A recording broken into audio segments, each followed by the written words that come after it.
Orang kalau berjumpa dengan Rasulullah sekilas begitu, gugup, gemetaran, gak bisa ngomong. Bahkan katanya sebagian sahabat itu udah dicatat nih mau ngomong apa. Di depan Rasulullah SAW gak bisa ngomong. Rasulullah SAW kehidupannya seperti kita, tidak ada beda. Jadi jangan kira bahwa sungguhnya kehidupan Rasulullah SAW ketika itu hanya khusyuk dalam ibadah saja. Tidak, Rasulullah SAW hidup dengan kesenangan, hidup dengan canda, tawa. Rasulullah SAW didatangi seorang perempuan bawa air. Ya Rasulullah, tolong doakan suami saya sedang sakit ya Rasulullah. Kata Rasulullah, siapa suami kamu? Suami saya Jabir bin Abdullah. Oh, yang matanya ada hitamnya ya, kata Rasulullah. Bingung istrinya, ada hitamnya atau tidak? Coba, kata Rasulullah, kamu pulang dulu, kamu lihat ada hitamnya atau tidak. Pulang dia, ditanya sama suaminya, sudah dapat doa dari Rasulullah? Rasulullah tanya, mata kamu ada hitamnya atau tidak? Maka kata Jabir bin Abdullah, dia mengatakan semua mata pasti ada hitamnya. Akhirnya dia pun pulang ke Rasulullah SAW dan mengatakan, ya Rasulullah, suami saya matanya ada hitamnya. Sehingga Rasulullah SAW tersenyum. Kisah-kisah seperti ini sebenarnya banyak sekali, ya. Ini menunjukkan kepada kita bahwa kehidupan Rasulullah itu begitu indah. Rasulullah SAW, kalau kamu mau menjadi orang yang baik, contoh Rasulullah. Mau menjadi bapak yang baik, contoh Rasulullah. Mau menjadi pemimpin peperangan yang baik, Rasulullah. Mau menjadi murid yang terbaik, contoh Rasulullah. Bagaimana akhlak Rasulullah. Mau menjadi suami yang baik, contoh Rasulullah. Dalam segala hal, apapun itu Rasulullah SAW adalah makhluk yang paling terbaik.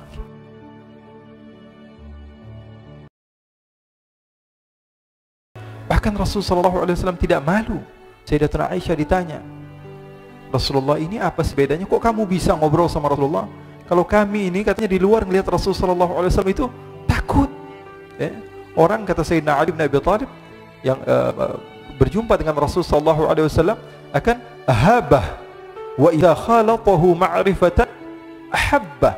Orang kalau berjumpa dengan Rasulullah sekilas begitu, gugup, gemetaran, gak bisa ngomong. Bahkan katanya sebagian sahabat itu udah dicatat nih mau ngomong apa. Di depan Rasulullah SAW gak bisa ngomong. Sampai seorang perempuan ketika ditanya kepada Rasulullah, alaki hajat, kamu punya hajat kepada saya? Dia mengatakan, gak bisa ngomong. Dia gak bisa ngomong. Kata Rasulullah, ya miskinah alaiki bis sakinah. Wahai orang perempuan yang aku kasihan kepadamu, tenang saja. Saya ini tidak ada beda dengan kamu. Saya ini adalah apa? Anak daripada seorang perempuan yang makan dendeng, kata Rasulullah. Dendeng apa dendeng itu namanya? Dendeng. Ya, makan daging, kata Rasulullah. Tidak ada bedanya. Nabi Muhammad SAW kata sahabat, wahai Aisyah, kok bisa? Ini Siti Aisyah kan selalu banyak terkadang masalah-masalah yang diceritakan oleh Siti Aisyah. Bahkan Siti Aisyah pernah menceritakan, kami ini pernah punya masalah sama Rasulullah. Saya ini pernah punya masalah sama Rasulullah. Suatu saat saya ngambek sama Rasulullah. Akhirnya Rasulullah mengatakan, wahai Aisyah, kita cari jalan keluar. Gimana caranya supaya kita baikan? Kata Rasulullah SAW, gimana kalau saya panggil penengah antara kita berdua? Kata Aisyah, oke wahai Rasulullah. Kemudian Rasulullah mengatakan, apakah kamu mau Umar? Umar nggak mau, Umar orangnya keras. Apakah kamu mau Uthman? Uthman nggak. Uthman ini orangnya terlalu pemalu. Jadi Rasulullah menawarkan, apakah Ali bin Abi Thalib? Ali bin Abi Thalib sepupu kamu dan menantu kamu ya Rasulullah, pasti dia akan memenangkan kamu. Terus kamu maunya siapa? Abu Bakar As-Siddiq. Nah, Abu Bakar orang yang tepat katanya. Orangnya bijak, padahal bapaknya sendiri. Siti Aisyah mengatakan apa? Ini orang yang bijak, orang yang tepat. Ya sudah, panggil Abu Bakar. Dipanggil Sayyidina Abu Bakar As-Siddiq. Sayyidina Abu Bakar sudah malu nih di hadapan Rasulullah SAW. Ada apa ya Rasulullah? Kata Rasulullah SAW, wahai Abu Bakar, saya memanggil kamu ke tempat ini untuk menjadi penengah antara saya dan Aisyah. Karena saya memiliki masalah, kamu bukan sahabat saya dan kamu bukan ayah daripada Aisyah. Sekarang kamu sebagai penengah antara masalah kami berdua. Kata Sayyidina Abu Bakar, oke ya Rasulullah. Duduk Sayyidina Abu Bakar. Maka Sayyidina Abu Bakar bertanya, siapa yang mau menceritakan? Maka Rasulullah SAW katakan, wahai Aisyah, saya atau kamu dulu yang memulai? Maka Sayyidatuna Aisyah mengatakan, kamu dulu yang memulai ya Rasulullah, tapi tolong jangan berdusta. Sayyidatuna Aisyah mengatakan hal yang sedemikian rupa, kamu saja ya Rasulullah yang berkata dahuluan, tak akan, tapi tolong jangan dusta. Sayyidina Abu Bakar berdiri marah, langsung mau memukul Sayyidina Abu Bakar. Masa Rasulullah kamu katakan pendusta? Masa Rasulullah kamu katakan berbohong? Ketika mau ditampar oleh Sayyidina Abu Bakar, ditahan oleh Rasulullah SAW. Kata Rasulullah, aku memanggil kamu ke sini bukan untuk memukul istri saya, tapi saya memanggil kamu ke sini untuk menyelesaikan masalah saya dan Aisyah. Maka larilah Sayyidina Abu Bakar, disuruh pulang oleh Rasulullah SAW.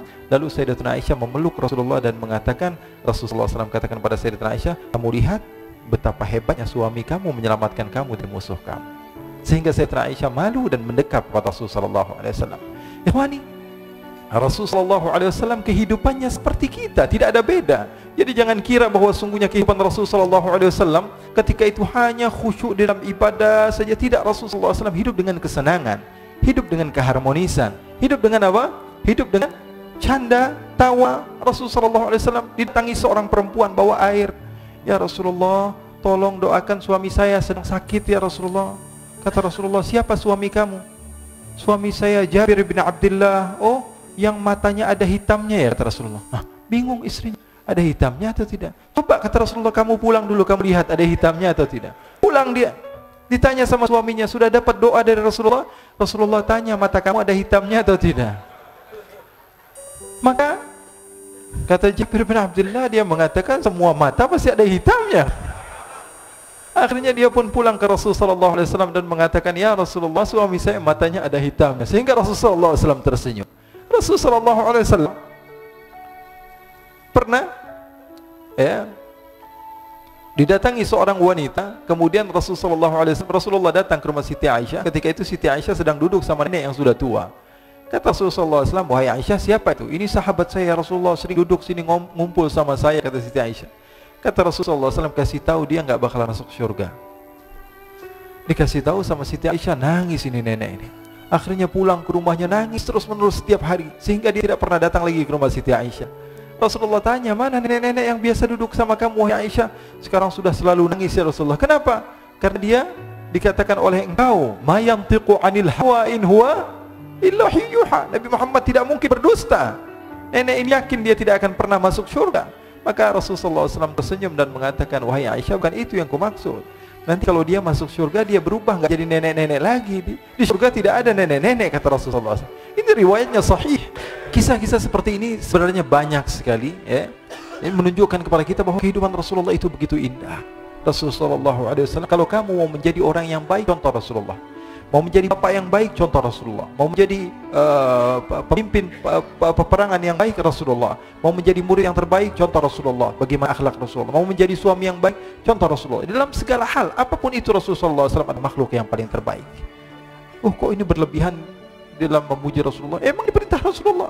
Di dalam Bukhari, Rasulullah SAW katakan, la tuturuni.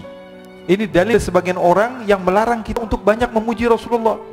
Apa tuturuni? Al-mubalaghatu fi tsana. Berlebihan di dalam memuji Rasul. Katanya enggak boleh. Baca hadis Bukhari katanya tidak boleh berlebih-lebihan di dalam memuji Rasul. Baik. Memang itu hadis Rasulullah, tapi tolong teruskan hadisnya. Rasulullah katakan apa? La tuturuni kama arratin nasara Isa bin Maryam. Jangan berlebih-lebihan di dalam memujiku, tapi ada terusannya. Seperti orang-orang Nasara memuji Nabi Isa. Mafhumnya apa? Rasulullah memberikan batasan. Arti daripada berlebihan itu ketika menjadikan Rasul sebagai Tuhan. Mafhumnya apa? Mafhumnya bagi orang yang pintar, bahwa mau puji Rasulullah, puji semau kamu. Yang terpenting jangan jadikan Tuhan. Jangan dijadikan Tuhan. Kalau ada seorang yang mengatakan jalasa Zaidun, Zaid sedang duduk, apa yang kalian pahami? Ada seseorang yang bernama Zaid sedang duduk. Itu pemahaman kita biasa. Tapi orang yang ahli mantiq, orang yang pandai, dia ketika mendengar tulisan jalasa Zaidun atau ucapan Zaid sedang duduk, yang dia pahami apa? Zaid sedang tidak berdiri, Zaid sedang tidak berlari, Zaid sedang tidak bermain bola, Zaid sedang tidak berjalan-jalan, Zaid banyak artinya. Maka insya Allah kita termasuk orang-orang yang Allah Subhanahu wa ta'ala berikan kemudahan di dalam mencintai Rasulullah SAW, diberikan jalan supaya kita senantiasa dicintai oleh Rasulullah SAW. Siapapun itu yang hidup di masa Rasulullah SAW memiliki kelebihan, memiliki kekurangan, tapi semua orang yang hidup di zaman Rasul adalah orang yang memiliki kelebihan. Rasulullah tidak pernah memandang mereka dengan pandangan yang hina. Siapapun, sekelas Abu Bakar, sekelas Umar, sekelas Nuaiman, semua di mata Rasulullah SAW adalah orang yang bersaksi bahwa tiada Tuhan selain Allah dan Nabi Muhammad adalah utusan Allah. Ini yang kita contoh. Poin yang saya ingin sampaikan kepada kalian itu saja sudah. Jangan pernah menganggap remeh manusia siapapun itu. Nampak dia adalah ahli minuman keras, akan tapi dia cinta sama Allah, dicinta oleh Allah. Cinta kepada Rasul, dicinta oleh Rasul. Oleh karena itu jangan pernah menganggap remeh siapapun Karena bisa jadi orang yang kamu hina adalah orang yang lebih mulia dibanding kamu. Ini saja dari saya. Wassallallahu bijamalika wa jalalika ala sayyidina Muhammadin warzuqna kamilal mutaba'ati lahu zahiran wa batinan fi afiyatin. Wassalamu alhamdulillah rabbil alamin.